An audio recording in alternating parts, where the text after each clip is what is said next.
although our organization, A Greater Good Foundation, has been around for 7.5 years now, like we are still in the adolescent stage of it because we are at the point where, we are all wearing different hats. Marcus will tell you, like, we're marketers someday, we're doing cold calling, we're out at doing, we're mentors at different facilities and events. But like at the end of the day, like we're at the stage now where we're trying to build out the system because we've done the role. Now we're trying to put a system in place so when we bring another person in the role, there is a system, there's a blueprint, there's a format for them to just plug right into, and then they know what success looks like. I never grew up with educators that look like myself. So 100. I feel like honestly, like we are that new wave that make being wise, being smart, being educated cool, right? Absolutely. Wisdom is a powerful tool, but oftentimes we might neglect it because of who it's coming from. You feel me? But if we can chop it up with a young buck and really implant a seed, man, like it's more than just education at that point. You know what I'm saying? What is going on, beautiful people? This is the Let's Grow Together podcast where diverse individuals and communities come to serve, connect, and grow in the areas that they're most passionate about. Back again, this your boy James. I'm here with my brother Marcus. Check in with our people.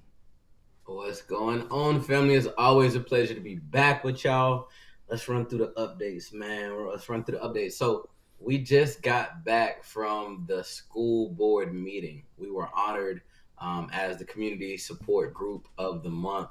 So again, that was huge. Had an opportunity to connect with the superintendent, talk a little bit about what we do, and just receive some overdue flowers. So as always, man, got up, excited, prepping for our session tomorrow where we're going to address bullying, which has been very predominant in a lot of schools in which we service as well.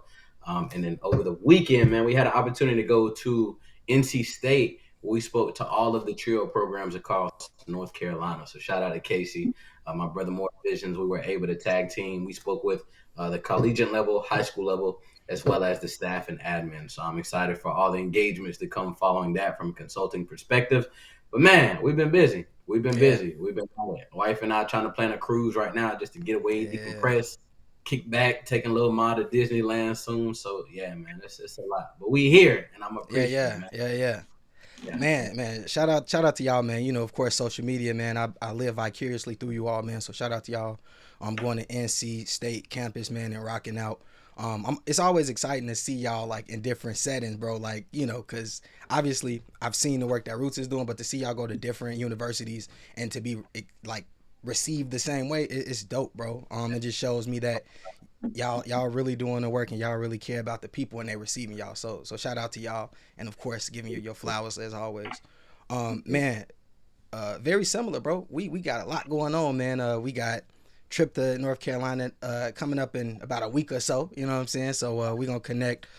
We then not even the following week, but we're going to Colombia a little bit after that for a diplomatic trip. So I got a little bit more of the details about that trip. So that's gonna be really exciting. Just an opportunity for us to partner with another organization who has been taking kids out of the country. And man, we got some dope high school kids that's excited to go. So of course we're in the process of getting their passports. Hey, and shout out to my guy Cody. He put me in position to basically get my passport expedited. So I literally applied before the last podcast, and I actually got it this Sunday. So we ready to rock and roll. So it's divine timing. But man, during the last podcast I had mentioned a concept. I wanted to make sure that I clarified that for our listeners. I kind of talked about the part of the brain where gratitude and anxiety exist, and those things are mutually exclusive. They cannot exist at the same time, and that part of the brain is the temporal lobe. So I had to look that up because I was like, man, I know it's a part of the brain, not sure where it's at. But also, the part of the Bible is Philippians, chapter 4, verse 6 through 7. And it says, do not be anxious about anything, but in every situation, by prayer and petition, with thanksgiving, present your request to God. So let me reread that because I kind of butchered it. So it said, do not be anxious about anything, but in every situation, by prayer and petition, with thanksgiving, present your request to God, and peace of God, which transcends all understanding, will guard your heart and your mind in Jesus Christ. So basically, in a nutshell, what Paul is saying is that he recognized that gratitude, which was Thanksgiving in this situation, and anxiety just cannot exist at the same time. So when you are feeling fearful, you are feeling doubtful, like be grateful, like literally turn to something that you care about and say like, I'm so glad that I have this, like I have this house, you know what I mean, that I'm in, that and I'm comfortable in and I'm loved in. So just wanted to share that little tidbit. But lastly, Marcus, before we kind of pivot, I was watching this podcast, kind of training, bro, and it talked about using your podcast as like a time capsule. And it was like, so I imagine laugh. when, yeah, so imagine when Avery turns 20, 25, 30, she's able to go back and be like, man, when I was 5 years old, my dad had this podcast and he was giving game on how to improve, yourself, be more self-aware, whatever the situation is, but using that as a time capsule. Cause the guy that I studied, he was like, man, I've been podcasting for 8 years. My son is 10. He was like, so since he's 2, I've literally been podcasting every week for 8 years. And my son now has a chronicle to be like, man, my dad was actually dope. Like, you know how you could tell Avery like I was that guy, but Yeah. she'll actually be able to see it. So I just kind of took that piece to heart. Nah, that's fire. Baby Yeah. girl already she been trying to make a few guest appearances popping up. Brush off anyway, so I know she'd be appreciative of that. It's a dope concept. Never really thought about. I kind of look at that with my memories, like my Snapchat memories that pop up as well, that just kind of inspire me, give that extra additional spark when I may not be feeling it. Really kind of going back to like the origin of like roots or Jing the Pyramid or anything of that nature, being able to see when I first started, when I ain't had no facial hair at all. You know what I'm saying? All that just make me chuckle, but nah, that's spot on.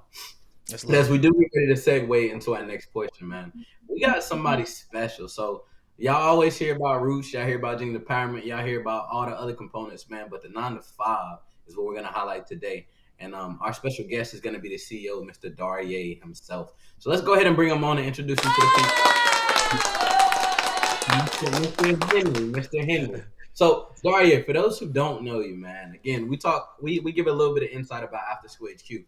But if you don't mind, we would love to hear kind of CEO perspective of what is After School HQ, and then we can pivot a little bit to what is the why behind creating it as well too, because it's a pretty dope story. Yeah, for sure. After School HQ is really just a platform to help youth program providers. So the main thing when you think about the things you got to deal with day to day, it's really like getting your parents, getting your students registered, being able to take attendance and track data, which is super important, right? When you want to report your impact to funders as well. And so, really, it does all of those things. Like again, students manage your operations, take attendance, things of that nature, as well as report your impact back to those who've given to you. So, software platform is something that we started specifically back in around 2016. But we launched it as its own company in early 2018. And Yeah. so, yeah, So CRM database company geared for nonprofits and youth-based organizations to track data and streamline their back office, right? Essentially. that's a good summary. I think yours is better than mine. You can tell I've done a few of these elevator pitches before, huh? Nah, I love it. I love it. Now, what was the reason and kind of spark for you creating it as well too? Yeah, some background. So for me, I've worked in like youth ministry. I worked with my mom started an after school program, turned it into an organization. And so doing that kind of work. And then also on the entrepreneur side, right? Like doing business mixed with my technology background. I was like, man, how can I help solve the challenge that we're dealing with at my mom's organization? Right. So running that day to day, dealing with all the challenges. So that was really the heart of the beginning of it. I had different iterations of other software that was supposed to help nonprofits, but we really just landed on After School HQ as a solution. So talk about that a little bit. What kind of organization did your mom have that you were part of? Yeah, so she started an organization which really just started with her saying, hey, she retired, she took early retirement, and she just wanted to go help young people. And so she started doing after school programs like, science, but really it turned into whatever the kids wanted to do because the goal was, you try to work with kids, you try to have what you want to do, and that might not be what impacts them. You know Yeah. what I'm saying? And so she started working around that. And actually part of the origin story there is, young people just said, "Hey, we just want to go plant flowers at the school," like as a, and so they turned into a beautification project. But then that led to now it's an urban farm. So she has, roughly an acre. It's in near East Side Indianapolis, Okay. and they just do essentially youth employment, but it's really growing them as leaders, teaching them, obviously getting some science and education, but they get paid at the same time, so it's a really cool program. That's phenomenal. Yeah, nah, I love that. And having a quick segment to kind of meet your mom as well, man. She is thorough. She is solid. I could tell again just the grind, the hustle. And I want to speak a little bit about that upbringing. Like just watching her, I know she was grinding, getting it in. And oftentimes, as we talk about a lot of times, like my father was in Parks and Rec, and he was like the community father to an extent, right? And it didn't really click for me until I got a little bit older, where in my youth I might have been a little jealous, like I'm sharing my dad, but now it's like it makes sense, right? He's being a resource to everybody collectively. It sounds like you kind of had a similar experience. Can you speak on that? Yeah, I mean, it's interesting. So I know we're going to touch on some of that a little bit later too, but my mom was always organizing community in one way or the other, right? And so one of the ways that started, so my mom came from Ethiopia in 1972. So she was like one of the first Ethiopians here in Indianapolis. And so she really created, at that time, like it was the Ethiopian community. So it was a way for like those who had, obviously came from another place to gather, hang out, all that good stuff. And so she did that. She actually ended up starting a church here in Indianapolis because we didn't have that. And that's another way, for people to feel at home. And so she's done that, work with young people as well. So that's definitely been part of it. So as a young person, you're always tagging along to what your parents are doing. That's so dope. I know you touched a little bit on it. You said you had a technology background. What is your like actual like what did you study when you went to college? Yeah, I studied software development at Purdue. Gotcha. So yeah. Because that was my next question. And coming up with after school HQ, did you develop the app yourself or did you have a team that helped you develop it? Like, what did that look like? Yeah, initially I started developing it myself. So a lot of the early code is just me, staying up late doing that. But now we, very happy to have a team working on it. So because it's a lot of stuff to do. But yeah, I started off writing the code just in whatever time I had. But then as we grew the company, now we got some extra help. Gotcha. Yeah. So if a person, let's say, because I don't know if it's transferable, but you'll probably be able to elaborate. But if a person were to want to start their own app, let's say they're a fitness influencer, like what are some steps that you would tell them in order to get started with that? Yeah, that's a really good question, man. There's a lot to do. Interesting. I'd say the first thing I'd have them do is really focus on the business side of it. Okay. Really focus on how viable it is as a business. I could say one of the, don't get me wrong, like I understood some basics of business, but there's so much more that I know now that, if I were to go back, it'd be a different ball game. You know what I'm saying? And so I think what I would emphasize is like learn your market, try to figure out essentially the cheapest way to test if your business idea will work, Yeah. right? So before you invest, whether it's a whole bunch of time or a whole lot of money, you want to do your smallest increment of a test that you can. And so sometimes that's customer research, having conversations with people. And there's so many tools out there now, like software tools that you can test with, so you don't Hmm. necessarily have to buy or build yourself just to start. Yeah. That's dope. That's good information. I know a lot of tech companies are leveraging AI, right? Everybody's getting on the AI bandwagon right now, right? What is your thought process with your background and your expertise when it comes to kind of intertwining with AI and leveraging that to create and enhance, the experience for customers? Yeah, it's really interesting. I say it's kind of like AI kind of extends your abilities, right? It's not going to substitute, at least not yet. You know what I'm saying? But that's probably coming soon. But it really can extend your abilities in regard to things you know how to do already. you can use AI to help make it go faster, right? So that's really what that is. That's the way I look at it. That is something we need to get familiar with, though. You know what I mean? Like everybody needs to at least, get on Chat GBT, whatever you use, and just try to do some stuff with it, so you can start understanding the process. We're definitely like, I don't know when exactly, but it is something we want to integrate in After School HQ again, because if it can make your job easier, make things flow a lot faster, then that's where it's, could be really helpful to us. Yeah, I agree with you in terms of AI. I think it's literally just a tool.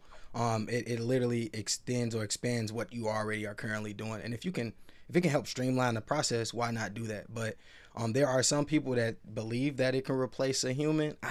I'm like 50-50 because there's a certain level of realness and emotion that a human has that a person doesn't have. Obviously, it depends on what AI is being used for, but I just think that over reliance on it, just like any tool, can be a detriment. So I think that, like you said, with After School HQ and people in general, just kind of play with it, learn it, see how you can implement it in your business, and if you can't, just learn to use it to do it with something, maybe your social media or something. But at this point, like the people that are scared of AI, like it's coming and it's coming fast. So it's like you have to learn to use it so you don't get left behind. Yeah, yeah, absolutely. One of the thing I'll mention too about AI, that they say, like, if you get on there and you tell it to like write you up something, whatever that is, if you don't know what it is, you know what I'm saying? If you're not an expert on the topic, you can be fooled to think that everything that the AI said is right. You Yep. know what I'm saying? So, but if you scan through it, if you have it, write out something that you're very familiar with, you'll start finding mistakes because you just understand it, right? And so that's where you got to use it to enhance what you have, Yep. because it's not perfect yet. You know what I mean? So it's still got a ways to go. I think that's actually like a parallel of being a business owner. I was just talking to one of my counterparts from a consulting perspective, and he was like, "Well, hey, I'm in the early stages, but I just want to outsource everything." My thought process was, if you're outsourcing everything, you don't know what things are supposed to look like. Yep. Again, I know, kind of talking with you and Sam in the early stages of the organization, you all were wearing a lot of hats, so you know what things look like, you know the bandwidth associated with it, you know what looks completely off, things of that nature. So, would you say again, just from a CEO perspective, that it's going to be very vital to be hands-on, especially in the beginning, to be able to, define what a path and what success actually looks like? Yeah, 100%. Like, part of being a business owner is learning. You know what I'm saying? It's all about, you have to apply yourself and make sure that you're learning all the parts of the business. That doesn't mean you're going to be great at all the parts. It just means you know enough. And that's really important too, because the other thing is, part of leadership and growing something is understanding how to bring the right team members on. And it's hard to do that if you have no clue about what their job is supposed to be. You know what I'm saying? And so if you've done it, or if you've done part of it, then it's easier to delegate. It's easier to understand what's going right, what's going wrong. And I've seen it too much where people are like, this kind of hands off approach, where you're just like, hey, take this, whatever it is, I don't understand it. What you find out in those situations, sometimes you have people who try to run away with what you started. You know what I'm saying? Because they feel like you don't know what you're talking about. And then the other side of it is, people can just get away with not doing a good job because you don't know what a good job looks like. Yep. You know what I'm saying? So yeah, that's probably one of the things. It's hard work though, so you have to enjoy the process. You have to enjoy like learning. Like, oh man, this is like you're building the engine. You know what I'm saying? So you got to learn all the different parts, and just have fun with it. Man, that's so real because although our organization, A Greater Good Foundation, has been around for 7.5 years now, like we are still in the adolescent stage of it because we are at the point where, we are all wearing different hats. Marcus will tell you, like, we're marketers someday, we're doing cold calling, we're out at doing, we're mentors at different facilities and events. But like at the end of the day, like we're at the stage now where we're trying to build out the system because we've done the role. Now we're trying to put a system in place so when we bring another person in the role, there is a system, there is a blueprint, there is a format for them to just plug right into, and then they know what success looks like. I forget who it was. It's in the book what is it called? Oh my God, I think it's Sam Carpenter. He basically said like people don't have problems starting businesses; they have problems scaling the businesses because they don't put the system in place. So man, for me, whenever starting any business, like I am going to try to do everything. Like, and I'm not gonna be good at everything. I'm gonna take, some scrapes and bruises here and there, but I want to try that because, like you said, if I hire somebody to do it and they excel, or if they fail at it, I don't truly know what that looks like. Like, yeah, I obviously know if the business is running smooth or if I'm having to put out fires from the work that you're doing. Like, yeah, I get that. But the small, nuanced things that really help a business become successful, because success is in the small things, like the small apparent things that you do every day, not the extravagant purchases or masterminds. It's literally the small things. So if I don't know those small things, it's going to be very hard for me to measure success in my own business, and I don't want that. Yeah, no, that's a fact. I think the one thing I had to learn early on was finance. You know what I'm saying? That's something that people sometimes avoid. You know what I'm saying? Learning, like, you got to pull out spreadsheets. You got to get in the QuickBooks or whatever you're using. But learning those aspects of it, and just like you said, it is the daily details. Like Marcus knows, like we do daily stand-ups.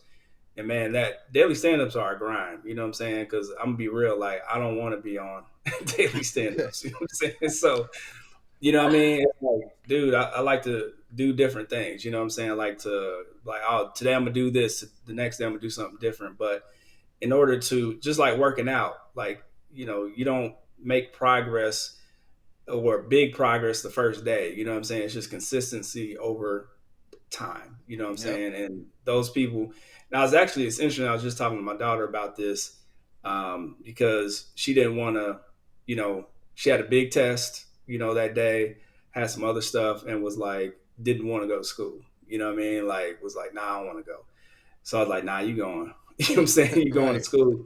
And the reason why is because I was like, you're worried about the wrong thing. It's not about the grades you're going to get. Like, when it comes to life, it's not about the grade. And I was like, I feel like school's teaching you the wrong thing. Like, if you think about it, the people who are successful are the people who show up. Like, the Yep. people who win the race are the people who showed up to run the race. Other people that didn't show up, which is whatever that percentage is, they're not going to get a chance to win. So I was like, all you got to do is just focus on showing up. And if she can keep doing that, then she'll be all right. Yeah. And Yeah. you what we say, you can't get your name called if you're not in the room, right? You Yeah. gotta be visible, you gotta be present. James, what you about to say, brother? Man, I ain't want to get too far away from him. What is the stand up thing? Like, what is that? I'm interested in knowing what that is. So yeah, that's like agile methodology. So it comes out of agile development's a software practice, but we apply that to the whole company. And so what stand-ups are is really just 15 minutes. We all jump on a Zoom. Now, technically, where it comes from is you'd have a stand-up meeting in person, and the goal is you're actually standing up, so the meeting's not long. Yeah. Yeah. So all you got to do is say, yeah, today, yesterday I did this, I got these things done. Today I'm going to do this. And then is there anything blocking my progress? So if you can answer those three questions, then typically, you're just able to keep a tab on what's going on across the business really quick and make sure Hmm. everyone's moving forward every day. Gotcha. Gotcha. So it's essentially a meeting of the minds where we're able to collaborate, speak on, again, updates across the board, and really kind of set the tone for the day. Because we always end it with a dad joke, and this is one thing as we kind of segue. Man, bro, our company culture is phenomenal, and like that's one thing. Again, I just got to give flowers across the board. Again, yes, we're handling business, we're being productive, but we always end with a dad joke just to put a smile on your face and kind of set the tone. Because one thing that I've realized, again, just being in leadership, regardless of how people show up and the face they show up with, that is not their face when they hop off the call all the times as well, right? Oftentimes it's a mask. So being able to collaborate from a mastermind perspective, but also make sure we're raising everybody's frequency and elevation with a smile, even just something simple, right? Highlighting them. It really helps make a drastic team when it comes to attaining that set goal, right? So, Darya, I'd love to pick your brain a little bit. Because we have an extremely diverse team, like all around. And I want to kind of pick your brain a little bit because I heard you mention in the beginning of how you went about doing everything, and now you're in a space where you're really outsourcing things of that nature and bringing in different pieces to construct that collective team. So, what is your philosophy and what does your process look like when it comes to constructing a team? What does that look like? Yeah, that's it's really difficult. I say there's a lot of pieces to it, but one of the fundamental places I start is with culture. Like, so we have core values at After School HQ, which are, care deeply, grow intentionally, make it fun, and then be nimble or stay agile. And so the way we look at things now, for me, the one closest to my heart is care deeply. And so when I interview people, I try to make sure that person has a passion for what we're doing. So that's the number one thing, because at the end of the day, going back to business ownership or really anything you do, if you don't care enough about it, if you don't care deeply about it, for me, I don't even want to do it. You know what I'm saying? If I don't care about it, I'm not going to do it. And so I don't want, you know, I know, at the end of the day, you're coming. It's a job, you know what I'm saying? But at the same time, I'm trying to live my passion during the day. You know what I'm saying? I've done the do the job during the day, live my passion at night. That's it's difficult. And that's part of why After School HQ started. So I think, and Marcus, I know you see that in the company. I think we have a lot of people who are passionate about what we're doing. And that's what I'm very grateful for, is to have team members like that, because that's not a given. You know, a lot of times you can hire just for talent. Like, hey, somebody's really good at this, but, they can drag the team down because, they're not diligent, or they're so good, they don't want to show up to stand ups and do the basics. You know what I'm saying? And so that's where I feel like we have a team that equally sacrifices, works together, has fun, all those things together. So it's not it's not like a burden to show up. You know what I'm saying? Like, and then on top of that, we get to work with youth program providers who are doing, like, God's work. You know what I'm saying? Literally, Yeah. where just affecting kids and changing the next generation. So, I mean, I don't know if it could be anything better than that. Nah, that's real. That's that's My, that's real. Cause I want to comment on oh, that, you bro. got it. You got it. You got it. My dad was here recently for we had the old heads versus young bucks, and he was here, and he was in my mother-in-law's suite, which is on the other side of my office, and he was just like, Marcus, he was like, are you on a call? I was like, nah, not right now, what's up? He's like, Marcus, you seem so happy. And I was like, yeah, now I like what I do. And he was like, I heard you cracking up with a client, like a deep from your belly, like a laugh. And he was like, I didn't hear you. I didn't hear you. You didn't speak about it. And it didn't seem like that was the same joy that you got from the previous job. I was like, that, to be honest, like, you're spot on. One thing I love about this company is it's sincerely a flat landscape, right? And when he talks about be nimble, have fun is probably one of my favorite core concepts. I'm not gonna lie, man. Like, we really get it in, we really have fun. Quick example, and I don't know if any other company is able to recreate the same culture either, and that's what I really love about it. We actually had an opportunity to impersonate our peers, bro. So, so Darye's co-founder is saying, and I don't know if y'all know, but I have two monitors here. So oftentimes I'm looking to my left and I'm looking to my right. And Sam literally mimicked me, and I showed my wife, and she fell out rolling. Like, oh my gosh, like, I'll rock with your company. So again, man, this is to create that safe environment where we can lean into the process, we can blend, we can have fun, but we can be productive simultaneously. Like, that's a thing of art, man. Sincerely. So again, your flowers are sincerely deserved. Wait, man, I appreciate it. I mean, I think it's really interesting. I feel like it has to be a part of what you do when you're building the company, is to, in a way, be counterculture, like, as far as like what expectations are. So I tell a little story behind that. I've had people who've ran other companies, right, and they've kind of doubted, like, hey, can I be the CEO? Can Darye be the CEO? You know what I'm saying? Because I'm laid back. You know what I'm saying? I don't get in people's face. You know what I'm saying? I'm not gonna, like, cuss you out if something goes wrong. And I've had to one that put some doubt in me early on. You know what I'm saying? Like, hey, can I do this? But then over time, I had to, come to grips with, like, hey, like, I want to do this regardless of whether they think I'm the person for it. You know what I'm saying? And so, because I have a vision, I have something I want to do. So part of it is, hey, man, I'm actually trying to practice something, being myself while also being a leader, and doing something different. You know what I'm saying, from what the expectation is. And so that hasn't been an easy road. And to be honest, I'm still learning. There's a lot to learn, for sure. And so the other side of it is, man, we got the great culture, but then I'm like, man, I want to. In order to continue this great culture, we got to be successful also. You know what I mean? So those are the things that constantly kind of get at me, like, hey, we're doing this right. Are we doing this part right? Like all that kind of balances in, when we're thinking about after school HQ. Well, from what I hear, you guys are doing some phenomenal work, and just in terms of culture and everything, because you guys talked about kind of like your pillars or your core values, and I know one of them was care deeply. One was loosely like be like a learner, like intentionally learn, I believe is what you said. Yeah, And off of the strength of those two alone, I know that you guys are going in the right direction, because one, like you said, you have to care about the thing that you're doing. If you don't care about it, you are not going to give it your all. Like, you are not going to show up with the smile, like Marcus said, and perform the way that you need to, and the customers or the clients are going to receive that. I was working with an insurance company a little while ago, and I wasn't that confident in the product for whatever reason. And I would get on the phone, and I'm trying to make sales, and it just wasn't working. And my mentor said to me, "How about you try making the next call with a smile on your face?" He was like, just smile. Like, nobody got to make you happy. Like, just smile. Just make. So I called, do the exact same thing. "Oh man, I'm beautiful, great day. And I offered my insurance product. They're like, "Oh yes." But what I realized in that small interaction was that she was human, I'm human. She wanted to feel like appreciated in this moment.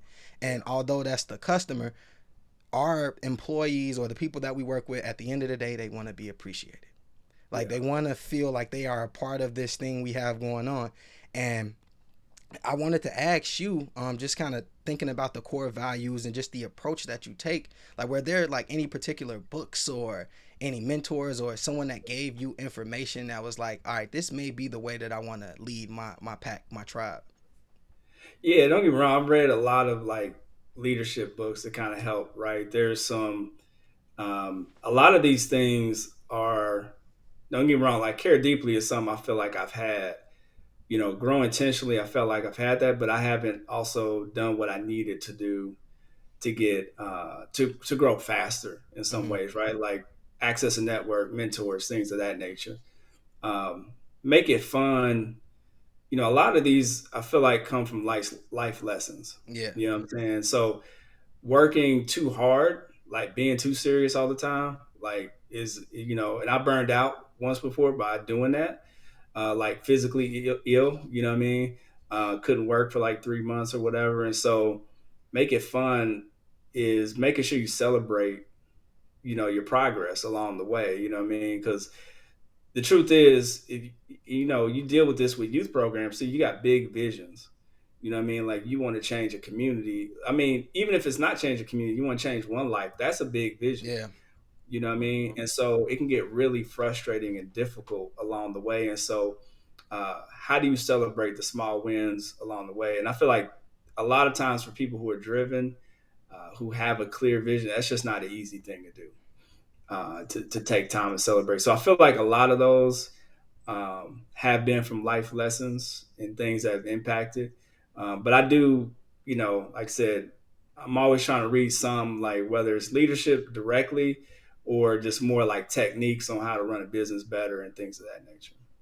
Gotcha. What's the quote? It's always a comment that sticks with me, and I know I wasn't gonna have it right. It's something along the lines of going far and going long. What do Oh, you I say, know Darye? exactly. I know exactly what you're talking about. You mean the go far, go alone? If you want to Yeah, go, I yeah. can't Talk remember about that. Man, So, that's like every time I think about you, I think about that quote. Like it just hits me. But yeah, that's one thing I hear you say often, and I think I've heard James and maybe some other people say it before. But the scenario in which you used it in, I really sat down. I kind of dwelled on that a little bit, and it just really hit me across. I just think it's a phenomenal leadership tactic just across the board. But I'd love for you to kind of speak on it and where that came from and how you leverage it as well. Yeah, I think for, it's interesting. So the first company I started was as a solo founder, right? I did that. Um, going through that process, seeing how hard it is. After that, I was like, yeah, I would never start another company by myself. You know what I'm saying? Like when you have going back to care deeply, like when you got and you know Sam, you know what I'm saying, on our team, the co-founder, right? Um, I can do a lot. You know what I'm saying? Like I'm pretty committed. Like I can stay up, you know what I'm saying? I put in that energy, do all that. But you multiply that, you find another person that has that kind of passion also. Like you can imagine how much more you get done. You know what I'm saying? And your ability to take breaks, you know what I'm saying? Also ability to have perspective. And then if you can multiply that out, you know what I'm saying, in the culture of your team, now you got like, you know, and not to use like war terms, but the truth is you have like an army that's really going at it. You know what I'm Yeah. saying? That's ready to deal with whatever. And so I think for me that's been the most helpful thing. And again, that's not my nature. Just being honest, like my nature is a very like, oh, there's a problem. I'm gonna go over in this corner. I'm gonna work on it and fix it. You know, that kind of fits with software development too. Like, you know what I mean? You got to go code, you know what I mean? But you got to come out of that. And I will say the other thing is too, like we think about growing intentionally. Um, I'm more concerned about the overall vision succeeding than necessarily me doing what I want to do. I don't know if that makes sense. Like I want the vision to succeed more than me having my comforts and going off into a corner, right? And so that's the other thing that's pushed me to grow and learn more. Because you know, like I don't want to look back in life with regrets. You know what I'm saying? We all have some, but I try to say, man, like, what do I really want to accomplish at the end of the day? And if that means I got to abandon some of the ways I'm thinking in order to get there, it's like I'd rather do that than spend years just spinning my wheels. You know what I'm saying? That's so real. I wanted to say the quote so that the people could get it. You know, I love my quotes, but it's if you want to go fast, go alone. If you want to go far, go together. Mm-hmm. Um, Yeah. yeah, What you just spoke of is a whole nother level of humility that I look for in any leader in which I engage with, right? I first learned the term a flat surface at a company called iSolve, where they talked about essentially the CEO is attainable. He's reachable, right? You can go knock on the door, you can go engage with him, and it's not my stature opposed to your stature, or did you follow the hierarchy and all those other components. And again, that's just so valuable when you're willing to make sacrifices and adjustments on the scale in which you are, and you're as vulnerable and transparent as you are, it makes your quote unquote army want to march that much harder for you as well, too, right? I think of again bringing it back to war terms, right? And nowadays the general is at a whole nother building miles away, you know, giving orders opposed to back in the day being on the front line with him as well, giving them the insight, giving them the game, knowing that you're in the field and in the trenches just as much again has been a component for really inspiring the spark within your warriors, your soldiers in that case as well. But I know that can be very taxing and draining. I heard you speak of it just very briefly in regards to the burnout. And James and we do a lot, right? We and a lot of these other individuals in which we support from an after school perspective in the after school space are very much borderline burnout as well too. So I would love to hear from your perspective, like what are some things you were able to put in place, some systems? How do you work to offset burnout? And then what did burnout look like for you as well? Yeah, I was, you know, burnout for me was I was just doing too much, right? I was an entrepreneur, so I give some of the context. Married, I got three kids. So then back then, my kids were little. You know what I'm saying? Between probably the age of like 7 and 3, or something like that, right? So I'm doing entrepreneurship. I'm a father of three, husband. I'm doing youth ministry. I'm helping my mom. You know what I mean? And so all these things were urgent all the time. And I think when you're working with young people too, the thing I would see week to week is like, man, there's going 1 day or 2 days a week is not enough, because you know what I'm saying, like we have a good conversation on on, 1 week, come back the next week, they didn't got in a fight, they didn't got suspended. You know what I'm saying? Like so much has changed, and so it just felt like, man, how can I do all of this? And I didn't want to let anything go. Um, and so what really happened there was it was too much work. I didn't know how to delegate. And so for me, when I got burned out, literally was like, I was going to, I was just totally stressed. You know what I'm saying? My body was just acting crazy, going to the hospital, like nothing's wrong. And that's usual. Like that's a standard thing. If you got everything feeling like it's going wrong, but they can't find nothing wrong with you, you're just stressed out. You know what I'm Yep. saying? You're burned out. Um, and so from there, like I was like laying on the couch for like 3 months. You know what I'm saying? Like it was crazy. Um, I had no energy. And so, but I still had to figure out a way to earn some money. You know what I'm saying? Like I can't like, I was a breadwinner. And so for me, that was like, all right, I got to find some people. I got to hire somebody, you know what I'm saying, to do the stuff I couldn't do anymore. And I have to explain it to them, and be patient, and let them mess up, you know what I'm saying? Like all those things I had to do. Um, and so that was a process for me to learn and how to transfer information to somebody, how to trust somebody else to do part of that vision. You know what I mean? That I was kind of like, oh man, this is like my precious, you know what I'm saying? Like Yep. Lord of the Rings type of thing. You know what I mean? So I think that was probably the biggest lesson is understanding delegation, understand how to trust, and all that.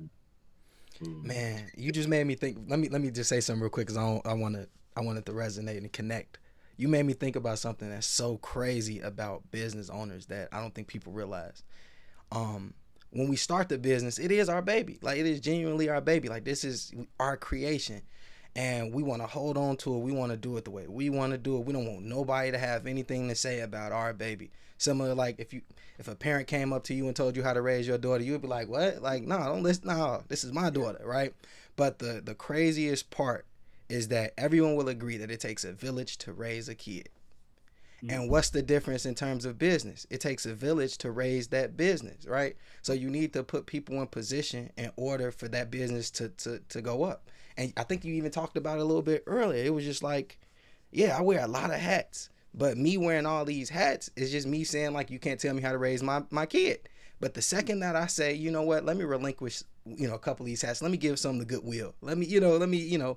And I think that once you allow those people to come in, like you said, like we go much further and it accelerates the business. So yeah, I just randomly thought about that as you were talking. I'm like, man, I know it takes a village to raise a kid, but when it comes to business, it's mine, mine, mine. So Yeah. yeah.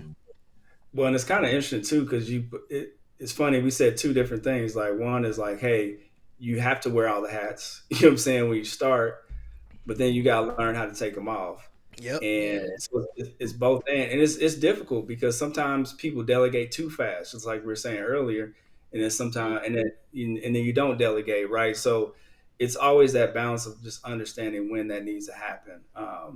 But yeah, just like as your children grow older, it's like, man, you got to start letting them go. You know what I'm saying? They're gonna learn Yep. from other people, just like you said. So yeah, with that for sure. So we actually talked about that at the trio conference, and we gave like a synonym, right? When it comes to bowling, right? There's you're able to kind of raise the owls on the side so it doesn't go outside of you, don't get a gutter ball. That's kind of what parenting is. That's kind of what mentoring is, right? You work to define a pathway for them. Now, are they gonna veer off? Or are they gonna swerve? 100%, right? And I think of it as James kind of put it from the perspective of business.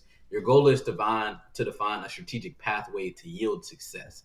But oftentimes, when you loop in other perspectives, you're going to go outside those guardrails. You're going to make adjustments. But simultaneously, as long as you get to hit the pins at the end of the day, which is the same objective, again, that's when you kind of relinquish some of that control and you humbly put other people in play to delegate those tasks. And that can be difficult. That can be extremely difficult when that's your baby. But again, I think you definitely mastered that. So kudos.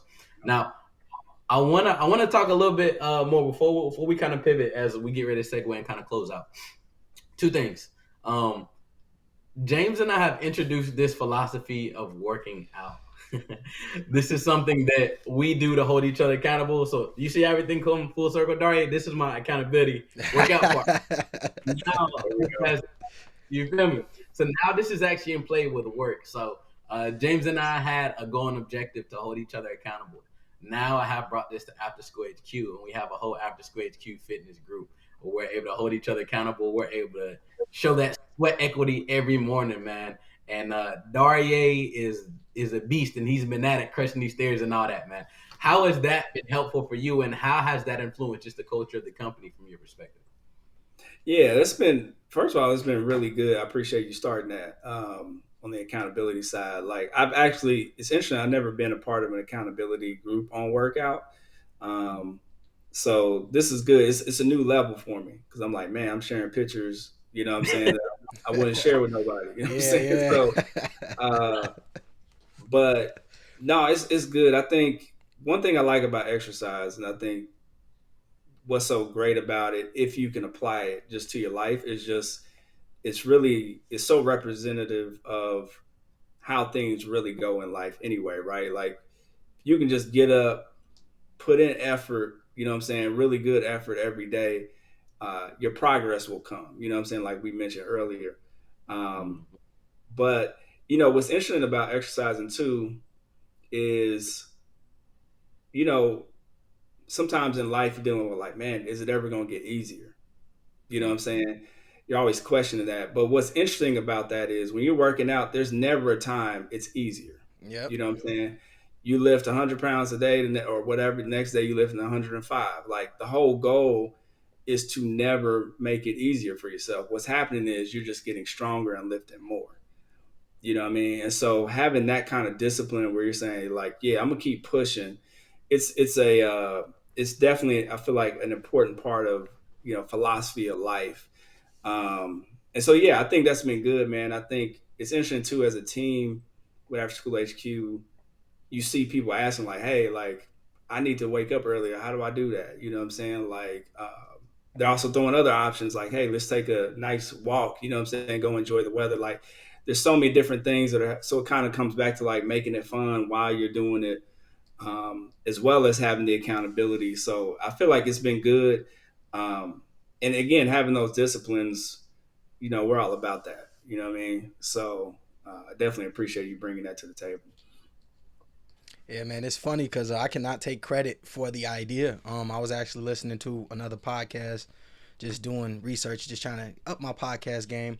And David Shands from Social Proof Podcast, him and his co-host was like, man, they randomly was like, man, I haven't been going to the gym. I got this trip coming up, and I want to get in shape. Like, how can we kind of, hold each other accountable? So they were like, man, if you don't go, you got to send me whatever the amount was. And he was like, well, I'm cheap. I ain't trying to spend no money. So I thought about that, and I told Marcus, like, hey, man, we talked offline. I'm like, hey, we both been talking about being more consistent in the gym. So let's add a little bit of extra pressure. So the picture is one thing, right? But to know that if I do not go the 4 times a week that I gotta pay, like that's another added piece of motivation. So I think at the end of the day, like we have yet to have to send any of the the opposing person's foundation any money. We've been locked in.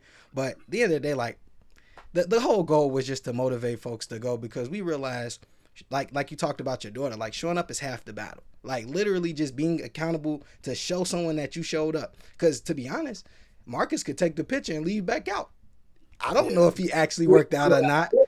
You know what I'm saying? Like, you know what I'm saying? And so I don't know if he truly worked out or not. And so for me, it's just the fact that, I'm one holding him accountable, I'm holding myself accountable. And just like you said, those pictures that you guys are uploading, most people are not like, all right, let me send a sweaty picture of myself to my group to show that I worked out.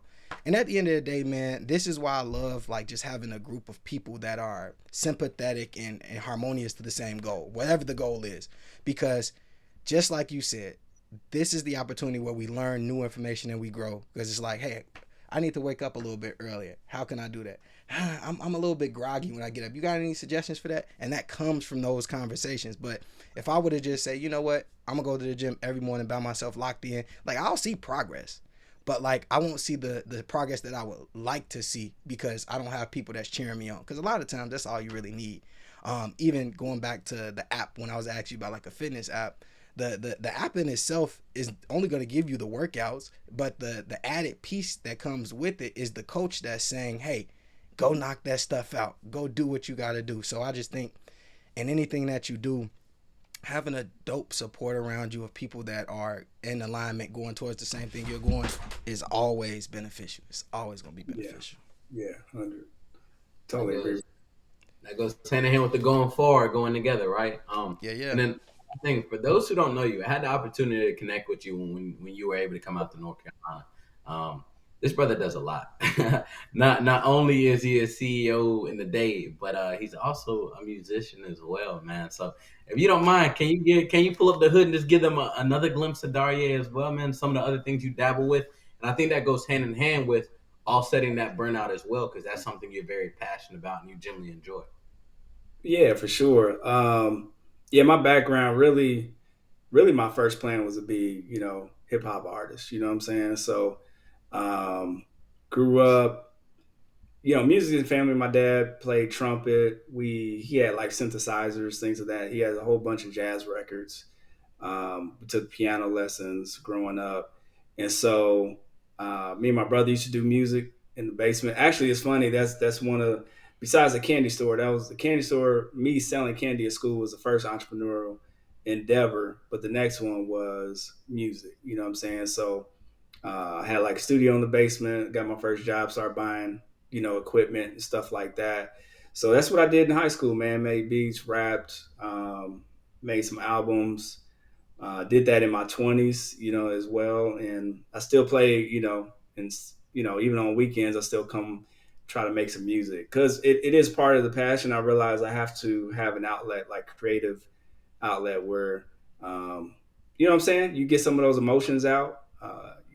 Have a little fun, do something that's very different, from a mind, like analytical mind is working all the time during the week. Yeah. But I need some time just to do something creative and outside of that. That's so good, man. Cause the podcast that's what this is for us. Like 100%. we'll literally before we get on we'll be like, man, I just had a day. And then we'll get on here, we laughing, joking, doing our thing. So man, I really do believe I believe in theater it's called like catharsis, which is like cutting through the tension. So a lot of times like you just need that kind of catharsis, that break away from reality sometimes. But sincerely, Daria, you gave us a lot of good game, a lot of good insight. So, just a little tradition as we kind of close out. My question to you is, what advice or what insight would you give to a younger you? Right, somebody looking to be a CEO, somebody who has a vision, who has a dream, who hasn't really maneuvered through all the nuances that you have to this point. What advice or what insight would you give to them as we close out? Yeah, I think the biggest thing, and this really goes to just sometimes, one of the things that we do all the time is like, and sometimes your parents may say this is like, hey, go, put your head down, get to work, just be really good at your job, things of that nature. And so I think sometimes we put more effort into being excellent, which is great. Like, what I'm saying? You got to be excellent in what you do. But the truth is, and it sounds like such a cliche when it, but the truth is, it's really more about who you know and who knows you. You know what I'm saying? Um, and I didn't take advantage of that enough. Like finding mentors can be shortcuts, what I'm saying, to get you somewhere faster. Like finding people to talk to, getting to know people, realizing that there's people out there that can open the door for you. Now, that doesn't mean they're just going to do it. You know what I'm saying? Like, it doesn't mean like you can go ask somebody and all of a sudden it's going to happen. But there are so many resources out there and so many people that want to help, they want to give back, that I wish I would have took more advantage of that. You know what I'm saying? I spent, again, a lot of my time was like, hey, I'm gonna go off in this corner and go do whatever, right? But what you guys are doing, like podcasts, getting people to share information, like learning from others, like spending more time doing that. um, I feel like things could have went faster, you know what I'm saying? But it's all good, man. You gotta learn the way you learn. You know what I'm Yeah. saying? So whether it's hard headed or whatever it may be, like as long as you're pushing forward. But I say that's probably the combo for me, like, getting more familiar with people, trusting more people earlier, in order to help me on some of the harder parts of life for sure. Phenomenal, phenomenal. We have a saying: the right information can change your situation. So, man, getting in contact with the right mentors early enough, or just in general, like can literally skyrocket you. But as we close out, like Marcus mentioned, where can the listeners tap in with you? Like if they want to reach out, maybe collab or do anything, right? Maybe they're into music, they want to get a beat from you. Like how could they contact you? And we'll get that beat. All right. So now the easiest way. So on social media like Instagram is just at Darye. So I got there early. You know what I'm saying? So Yeah. got my name. Um, so that's an easy one. And then on LinkedIn, same thing. Like you can find me on LinkedIn under Darye Henry. I'm typically posting there by After School HQ and that stuff there. I haven't posted on Instagram in a very long time. Mhm. Um, but at the same time, like that's an easy way to reach out. Gotcha. And then before we let you go, what does Darye mean something, or where did the name come from? It does, man. It's a good question. So the name's Ethiopian. It's technically a nickname, so it's short. My full name is Darskadar, um, and my middle name is Tawaka. So what that means is Tawaka means known, and then Darskadar means from one end of the world to the other. So known from one Mm. end to the other. Um, and yeah, that's the meaning. And then Daria is a short version of it, so it's a nickname. So a lot easier for people to say, even though they still Yeah. struggle. Hey, I was asking Marcus before we got on how you pronounce brother name, because I struggle, man. I struggle. So, but man, Darye, we appreciate you. As always, man. We're always appreciative of people coming on sharing game. I'm pretty sure our listeners will get a lot of value from this conversation. Um, man, listeners, you can find the podcast everywhere you find your podcast. You can find me Instagram jturner0121. Again, you can find myself at mastermind underscore Marcus and Roots Mentoring everywhere you find social media, right? So y'all continue to tap in. Thank y'all sincerely. Y'all be blessed, family. And as always, let's grow together.